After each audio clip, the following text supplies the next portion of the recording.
I'm Father Preston, which some of you know, some of you may not know. Canon Ward, it's great to meet you. I'm filling in for Father Luigi, who is away right now. I will do my best to stand in his place. I've told myself, do not do his Italian accent, do not do his Italian accent. I want so badly to. His accent is so beautiful and poetic, but I'm gonna keep it to my same Southern self. We are being greeted today by Canon Robin Ward, who has been the principal of St. Stephen's House since 2006. St. Stephen's House is an Anglican theological foundation with an affiliation at Oxford University. His initial theological studies were in patristics, so church fathers, the study of early church history and theology. And since then, he has taught on a number of things. A few that we have listed here is moral theology, ecclesiology, so church polity, doctrine of the church, and sacramental theology. He's a member of the Faculty of Theology and Religion at the University of Oxford. And he'll be speaking about two main people. One is Jeremy Taylor, who is one of the key figures of the Anglican spiritual tradition in the 17th century. His twin works, Holy Living and Holy Dying, quite the combination there, are among the greatest works of spiritual writing in the English language. Taylor lived through the turbulent years of the English Civil War and remained faithful to the Book of Common Prayer and the ordering of church by bishops, even when those became illegal under the Commonwealth. He was also a great moral theologian with much to teach us about resolving practical moral questions of the day, to which Canon Ward will speak. Sorry, there's I'm not sure what you can hear and not hear. There's a jackhammer in the background, which is just could not be more in New York if it tried. But we're gonna power through. We're gonna work through the demons. The other person that Canon Ward will be speaking to us about is John Mason Neale, who is one of the most versatile and impressive figures of the Oxford movement, of which you've heard quite a bit about so far this year. He's a liturgist, hymn writer, ecumenical pioneer, novelist, and founder of religious communities. One of the first ritualists, he was foundational in reconnecting the worship of the Church of England with the liturgical practice of the Western Church, both as a scholar and in practice among the religious communities for which he was responsible. Ignored and distrusted by the hierarchy of the Church of England during his relatively short life, Neale was instrumental in changing the face of Anglicanism to what we see and expect from it today. So without further ado, take us away, Canon Ward, the floor is yours. Thank you so much. Thank you for your welcome. It's very good to be back on Sunday mornings talking to St. Thomas's. I think this is the 4th year I've done this, and it's always a joy to do that. This year, I can't see any of you because I think I'm being broadcast on YouTube, and so I don't have the pleasure of seeing people sitting on their verandas and sitting and sipping mint juleps in the south, and those people who are also nearer to St. Thomas's as well. But it's good to be with you all and talk to you about a topic, two topics which I've been invited to talk about. Father Preston introduced that by saying that I'm going to speak about two great Anglican priests, theologians, liturgists, theologians of ascetical theology, the spiritual life. Before I do so, I would like to say this morning in particular, please be assured of our prayers as the United States faces up to the awful political violence that's happened, and our sympathy and support here in Oxford in particular. Harrowing times and times in which we want to show all the support we can for those who are working to preserve and cherish our democracy and our rights. Jeremy Taylor, then, I will begin with as a bishop and a theologian who was hugely influential on the beginning of the Anglican spiritual tradition. I want to put him in context a little bit for you to start with so that we know who he was, why he became important, and the circumstances of his life. He was born in 1613 at the beginning of the 17th century during the reign of James I. And I think the first and most important thing I want to say about him is that he didn't live at a time of religious or Christian pluralism. As Anglicans, as Episcopalians, we tend to think of ourselves as being pluralist people, a free church in a free society, although the church is established here in England and has a particularly close relationship because of that with the monarch and to a lesser extent with Parliament and with the state as a whole. Nevertheless, the church is one in which we have now religious freedom. The situation into which Jeremy Taylor was born and worshipped as a layman and then as a priest and then as a bishop was a very different situation. In England, certainly before the Civil War, and really right up until the arrival of William II in 1688 and the overthrow of James II, there wasn't religious liberty in the way in which we understand it now.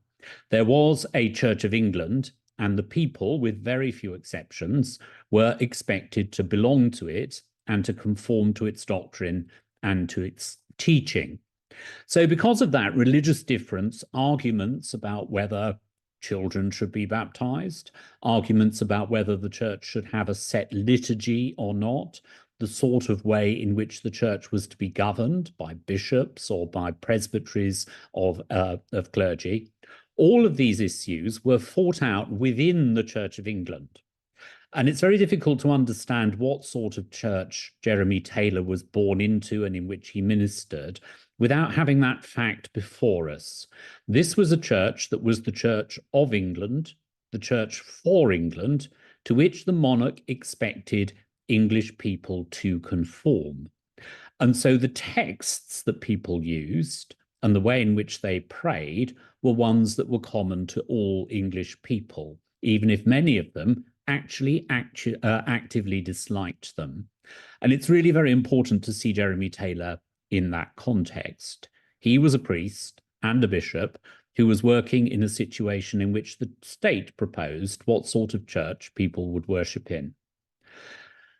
Now, Taylor, having been born in 1613, grew up as an Anglican with the two fundamentally important texts which Anglicans have as the backbone, if you like, of their identity and their spirituality. The French writer Voltaire said something about the English having 150 religions and only one sauce to put on their food. That is a misconception. He didn't really understand at all, I think, the English situation. The English situation for the best part of 400 years has revolved around, apart from Quakers, Jews, some Roman Catholics, two books, the authorized version, the King James version of the Bible, and the Book of Common Prayer. Taylor would have known the Book of Common Prayer in the version that was promulged by Elizabeth I in the year 1558, slightly different to the English Book of Common Prayer of 1662, which still subsists as the legal basis for the Church of England's worship. But because of that, Taylor was really of the first generation of people to have known nothing other than an English spiritual tradition that revolved around these two books. And that's absolutely fundamental. The King James Bible and also the Book of Common Prayer, as that Book of Common Prayer was issued by Elizabeth I in 1558. He was a person who was fed by a tradition that was really new. Anglicanism is not really possible to imagine before the invention of printing. Ours is a spiritual tradition that relies on printing. And part of the travails of the Anglican tradition that we find ourselves facing at the moment is because as our culture moves away from being a print culture, we feel ourselves to be somewhat stranded. We're a very bookish church in that sense. And those two books really underlined the identity of Anglicanism, beginning really with people like Taylor, who were brought up in the early years of the 17th century.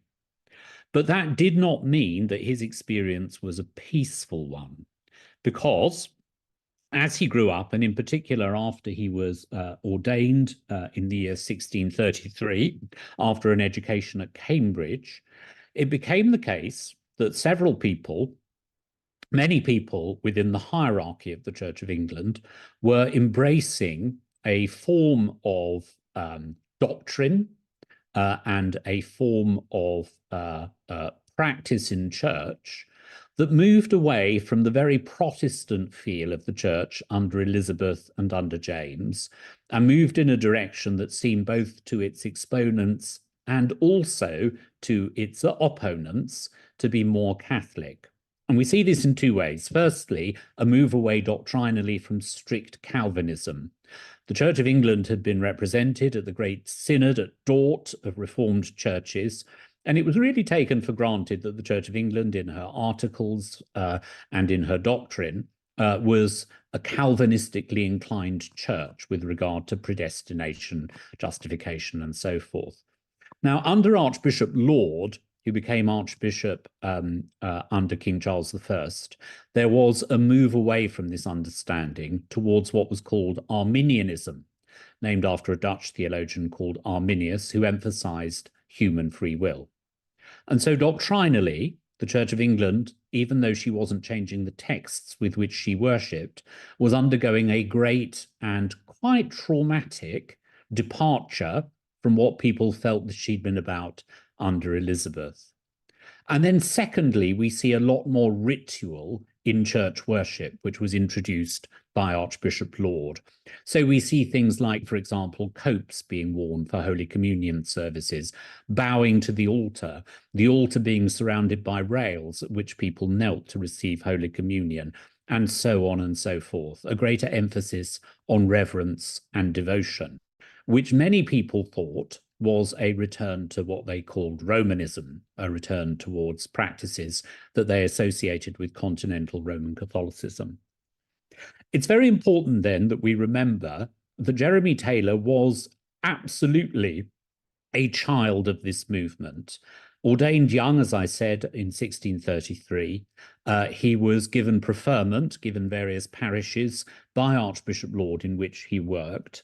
And then we notice that when the English Civil War breaks out, caused to a large extent by the introduction of these new doctrinal and ritualistic practices, that Taylor participates in it in a way that kept him very close to the King's party, and which resulted in him spending the best part of 15 years either avoiding the circumstances of war, being chased from pillar to post, sometimes being imprisoned and sometimes being in exile.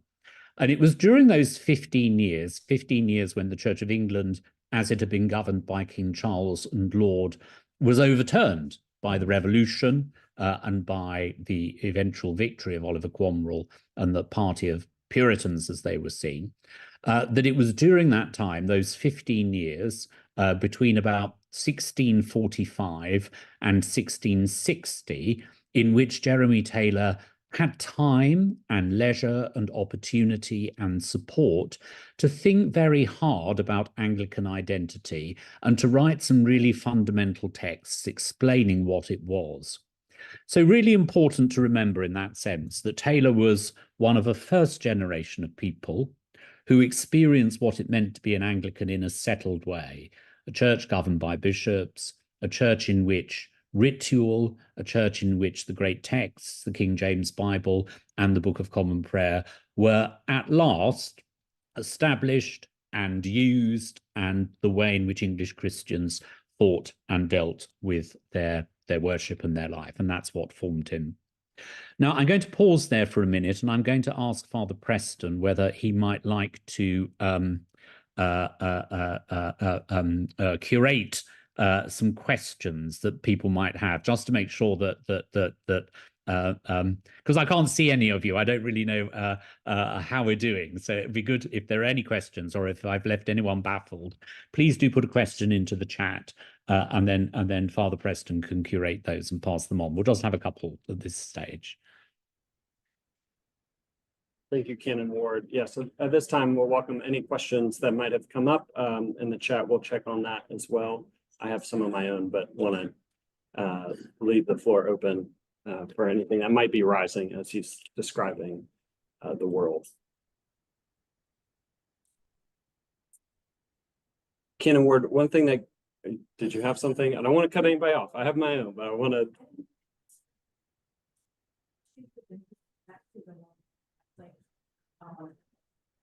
More pious kind of liturgy. Yeah. Great question.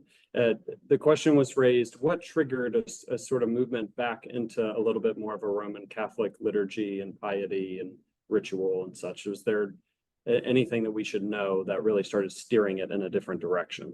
That's an excellent question. I think that there were people who in particular, those people associated with Archbishop Laud, who wanted to move in that direction, who wanted, as it were, to put a hand on the tiller and to steer the ship away from the quite extreme expressions of Protestantism that had always been present in England under King Edward VI and so on. And there was a strong movement away from government of the church by bishops as well under Elizabeth. Her Archbishop Grindal had been suspended for a long time because he wouldn't stamp this out.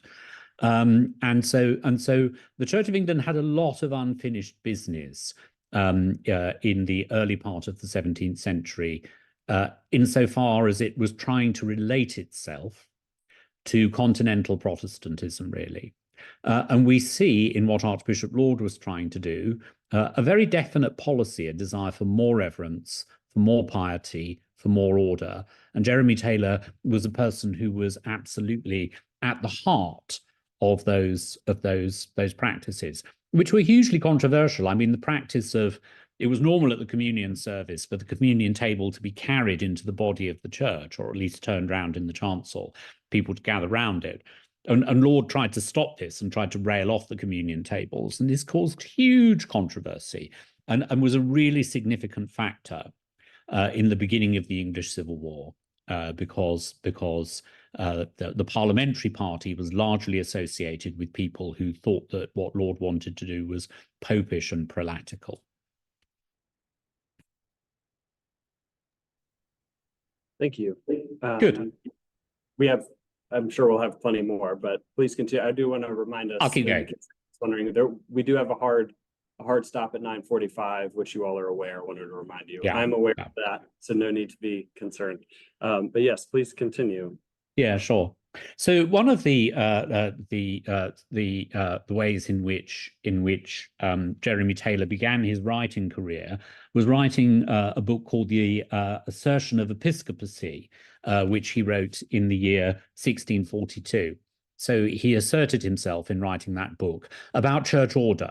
One of the issues at the time was that people considered that the Church of England should not be governed by bishops and that bishops should be abolished. And one of the earliest things that took place in the Civil War between King and Parliament was the abolition, the removal of bishops from the House of Lords and the abolition of episcopal government. And so what happened was that the bishops effectively went underground. They continued to use the prayer book and the ordinal to ordain priests and to minister, but they had to do so in an underground sort of way. But Taylor, at the very beginning, asserted himself by writing a book to assert the importance of episcopacy.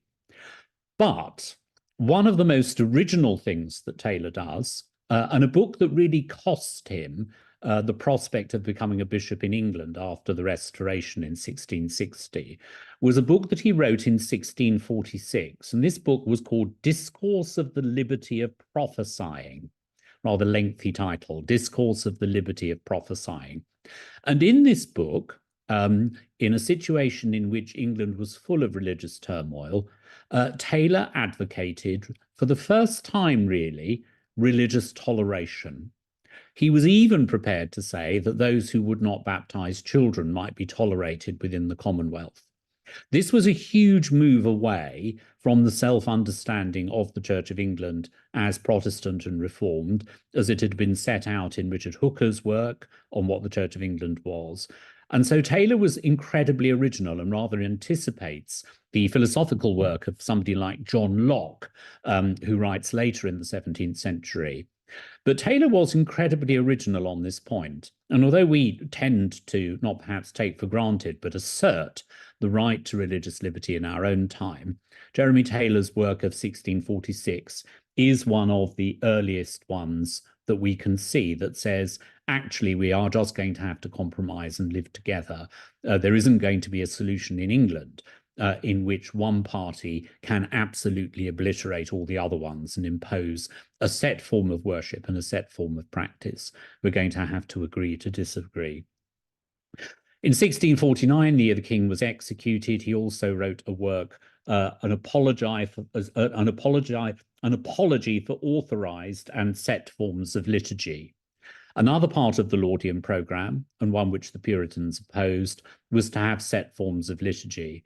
Many Christians thought that having a set form of liturgy was dead and popish and overly formal, and that extempore prayer should be the only sort of prayer used in the church's liturgy.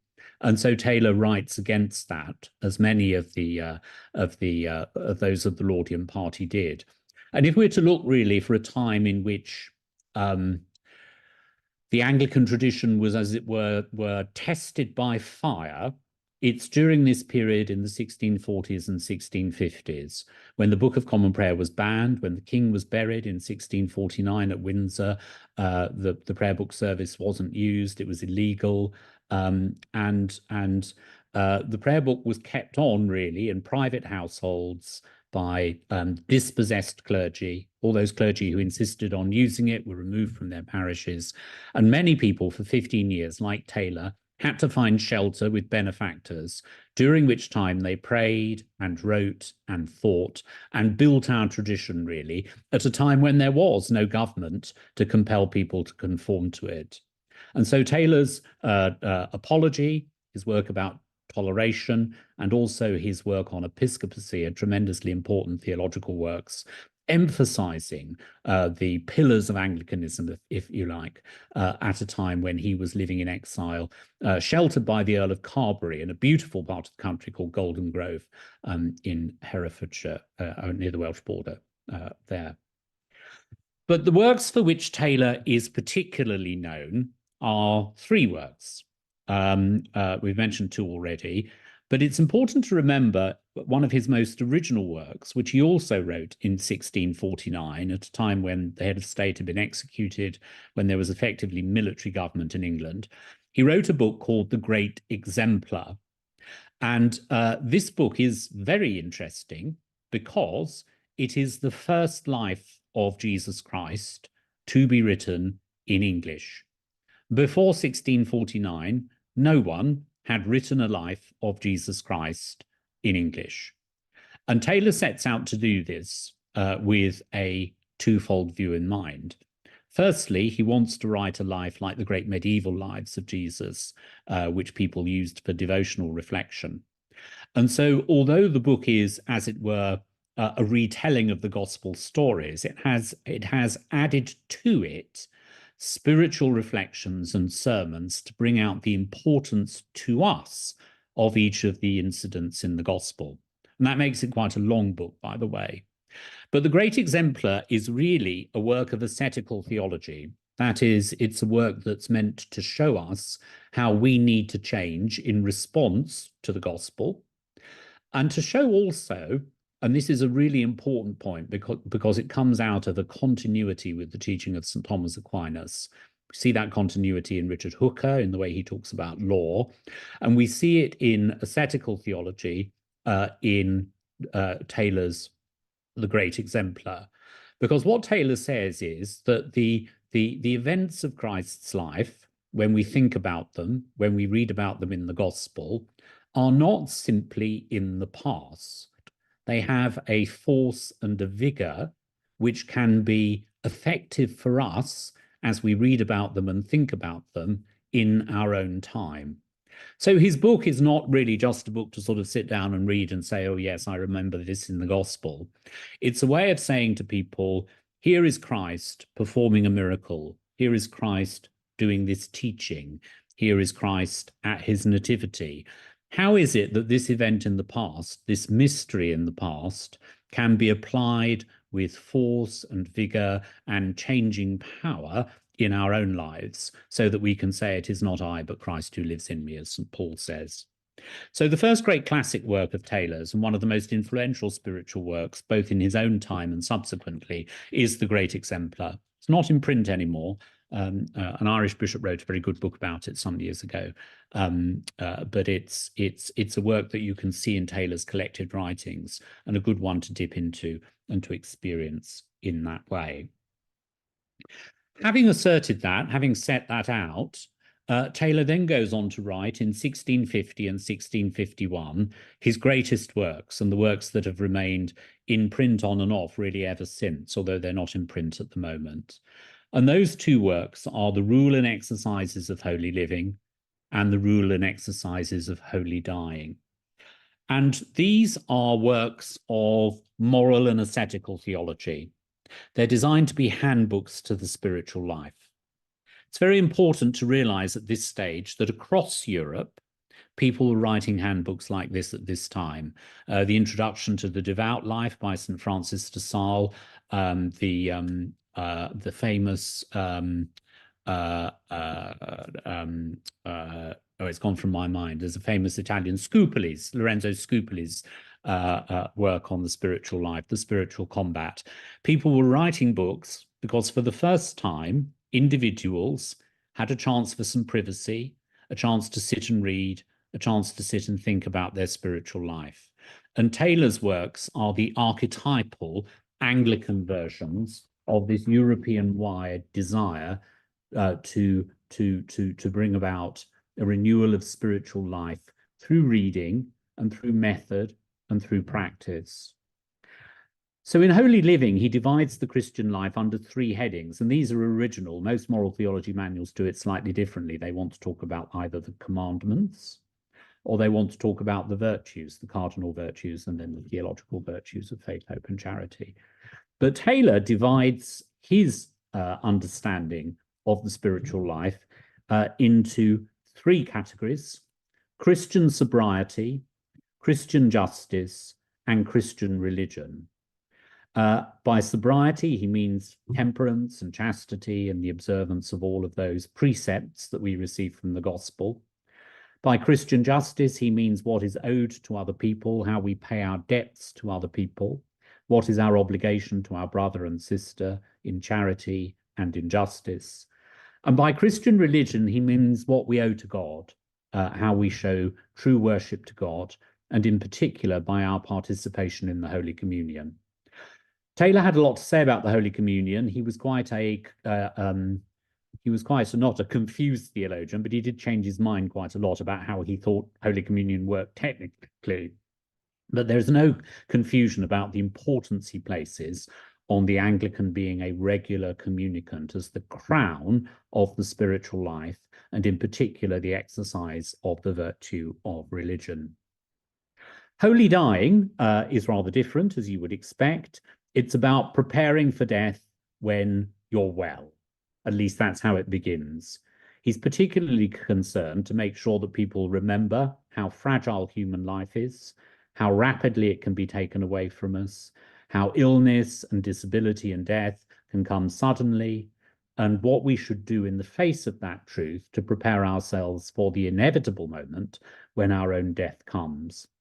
So he begins with a general reflection of great depth about that question, then proposes several exercises for people to carry out while they're in health to think about their own deaths. He then talks about the temptations that come to us when we're in sickness, how it is that sickness can bring impatience, sickness can bring despondency, and so on and so forth. And then he talks about the graces that are proper to a state of sickness. For those who are sick, it's not simply that something good is taken away, but there is a possibility of particular graces that come to us from God when we are sick that we can do in order to show ourselves willing to accept his will. And then lastly, there's a section on the visitation of the sick by the clergy. Very important to remember that Anglicanism has always, in the prayer book tradition, had the visitation of the sick and the communion of the sick always very much at the forefront of the ministrations of the church.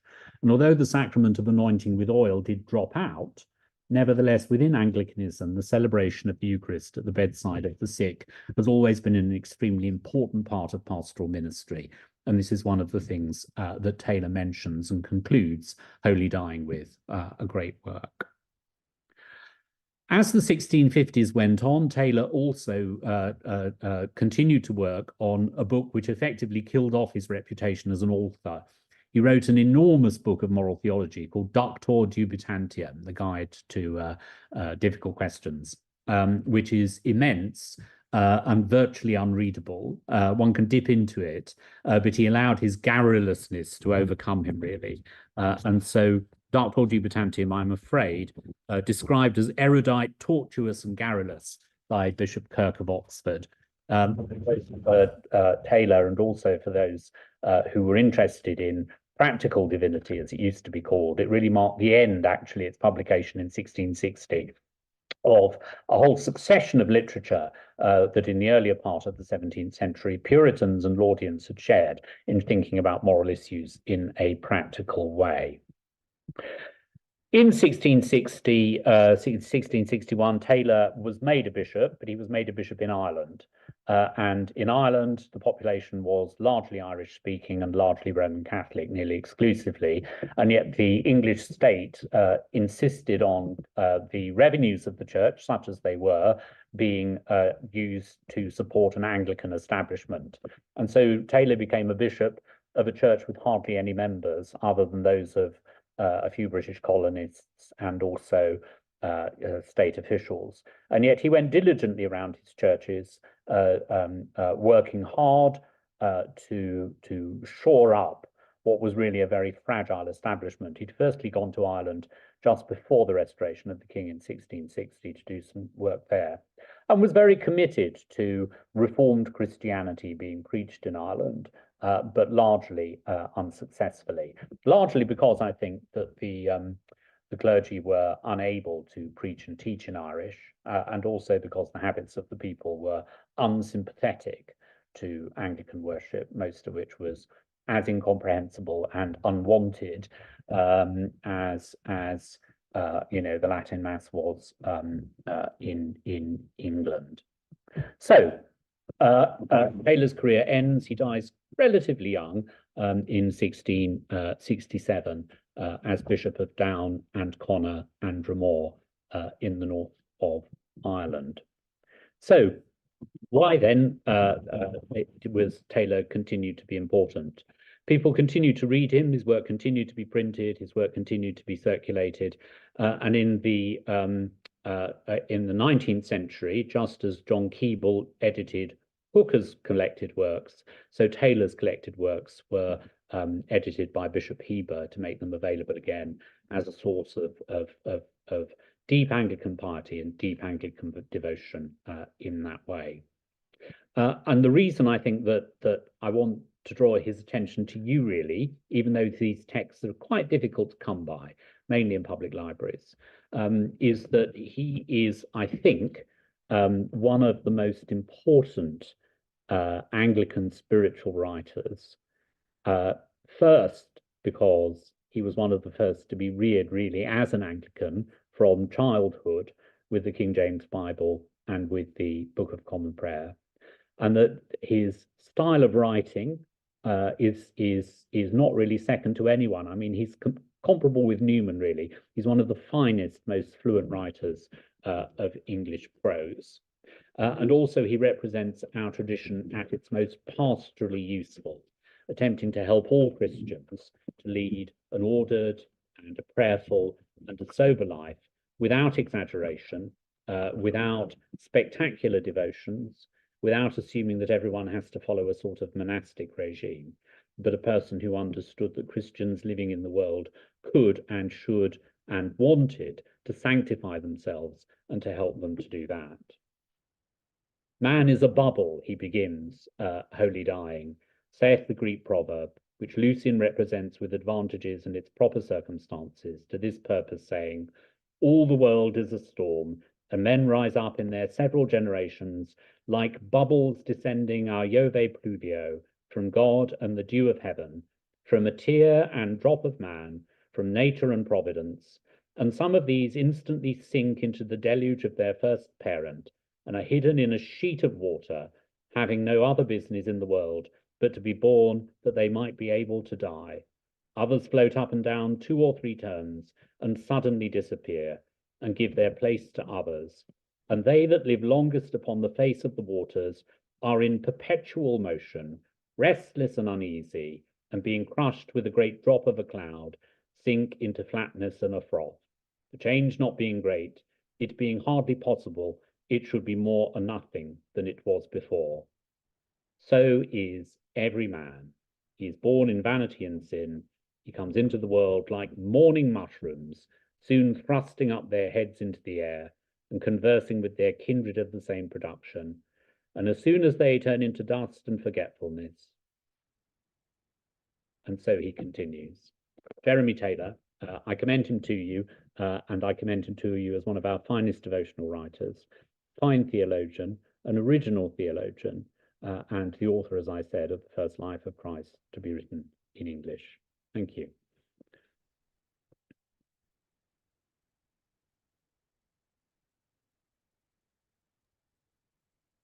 Thank you so much, Canon Ward.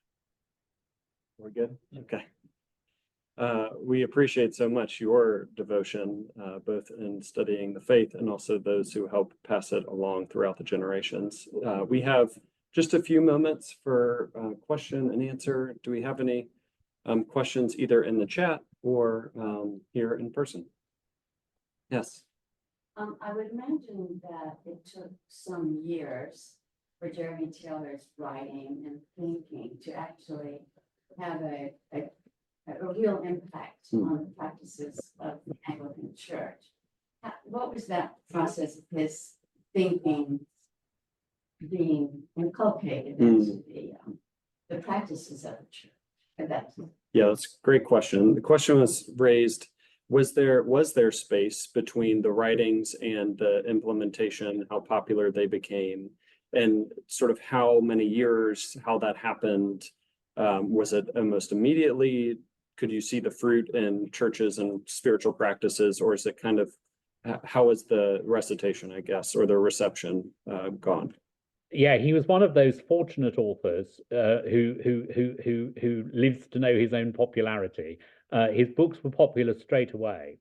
People recognized. I mean, it's part of the importance of it is the absolute charm with which he writes. He writes in this quite formal style, periodic sentences, but he writes in the most engaging style, in the way that Newman does. He's one of those people like Hooker, and then like in the Laws of Ecclesiastical Polity, Taylor himself, and then in particular Newman as well, in the Parochial and Plain Sermons, who manages to write Christian spiritual doctrine in an absolutely clear way. If you compare him with his contemporary, older contemporary Lancelot Andrewes, whose sermons have a certain popularity, but are really, really incredibly sort of obtuse in many ways.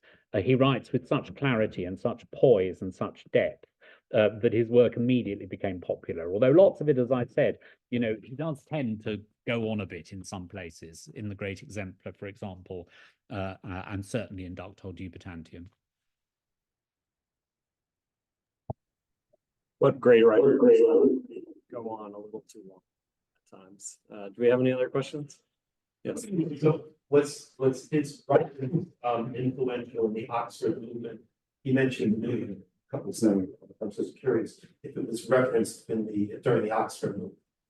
Yes, good question. The question is raised, was any of Taylor's writings influential in the Oxford movement? If so, how, the relationship between the two? Yeah, certainly. I mean, the Oxford movement was very keen on looking at the divinity of the early part of the 17th century. One of the big works of the Oxford movement, first generation, was to publish what was called the Library of Anglo-Catholic Theology, which included works by Taylor, by Andrewes and Bramall and people like that. They were very keen to build up a sort of library, if you like, of 17th century divinity. There's a book called Anglicanism by Moore and Cross. Moore was an American, Elmer Moore, American divine, and F.L. Cross, who was an English professor. That was written in the 1930s, and it consists of a series of extracts from 17th century Anglican divines to demonstrate the Catholicity of faith and practice in the Church of England. And so these divines were considered to be really important amongst the Oxford movement fathers. Newman was never really convinced by them. but certainly Keble and certainly Pusey and certainly others read a lot into the way in which the so-called Caroline divines, named after those who lived during the reign of Charles I, the royal martyr, how they set out to explain, the faith of the Church manifested in the Book of Common Prayer.